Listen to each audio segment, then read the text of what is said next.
আপনি জামাত হইতে পারেন, আপনি বিএনপি হইতে পারেন, আপনি আওয়ামী লীগ, জাতীয় পার্টি, আপনি যে কোনো এনসিপি দল, যে কোনো দল করতে পারেন। আসসালামু আলাইকুম এভরিওয়ান। আমরা বেশিরভাগ মানুষে জানি না গণভোট কিতা, গণভোট হা দিলে কিতা হইব আর না দিলে কিতা হইব। আমরা আজকে আপনার সামনে তিনটা মূল পয়েন্ট তুলে ধরমু যে হা ভোট দিলে আপনারা কিতা কিতা চেঞ্জ হইব। তো প্রথম পয়েন্ট হইল গিয়া, একজন ব্যক্তি 10 বছরের বেশি ক্ষমতা থাকতে পারতো না। যেমন ইউরোপ, আমেরিকা 2বারের বেশি একজন প্রধানমন্ত্রী ক্ষমতা থাকতে পারে না। 2 নম্বর পয়েন্ট হইল গিয়া, কোনো সরকার ক্ষমতা তাইয়া নিজের ইচ্ছা মতো সংবিধান পরিবর্তন করতে পারতো না। যদি বদনে কোনো পরিবর্তন করতে চায় তে মাইসর জনগণের অপিনিয়ন নেওয়া লাগবো, জনগণে কিতা চায় ওটা জানা লাগবো। জনগণের ভোটের মাধ্যমে সংবিধান পরিবর্তন হইব।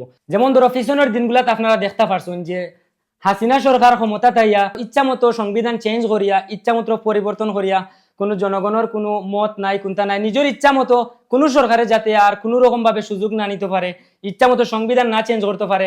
এর লাগে গণভোট হইব, গণভোটের মাধ্যমে হা না জনগণের মতে সংবিধান চেঞ্জ হইব।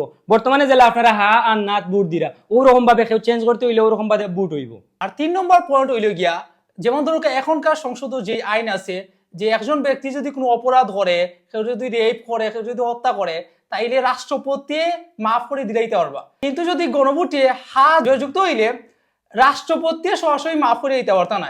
যে ভিকটিম আসেন, ভুক্তভোগী আসেন, তাই যদি বাচ্চা তখন তাই অথবা তাইনের পরিবারে মাফ করে দিতে পারবো। তাছাড়া কিন্তু রাষ্ট্রপতির কোনো হক থাকতো না যে তাই মাফ করে দিলাইতা। যেমন স্বৈরাচার সরকারে আপনারা দেখতে পারছেন রাষ্ট্রপতি যেটা চাইছে ওটা মাফ করে দিলাইতে পারছে, কারণ তারা দলর দেখিয়ে তারা মাফ করে দিলায়, অনেক বড় বড় ক্রাইমার হলরে মাফ করে দিলায়। তো হা বুট দিলে আপনারা অটো হইব।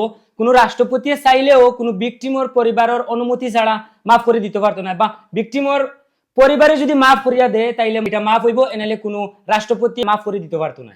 এখন আপনারা বুঝতে পারছেন যে 3টা পয়েন্টের মাধ্যমে যে হা ভোটে যদি আপনারা ভোট দেন আর হা ভোটটা জয়যুক্ত হয় তাইলে অনেক পরিবর্তন হইব। কিন্তু যদি না ভোট দেন আর যদি একটা জয়যুক্ত হয় তাইলে কোনো পরিবর্তন হইতো না, আগে জেলা আছে ওরা থাকি যাব। আপনারা যদি জুলাই সনদটা পুরোপুরি পড়তে চান, পুরোপুরি জানতে চান, তাইলে আমরা কমেন্ট বক্সে আমরা এই জুলাই সনদের লিঙ্কটা আমরা দিলেইমু, অথবা আপনারা গুগলে গিয়ে সার্চ করিও জানতে পারবেন।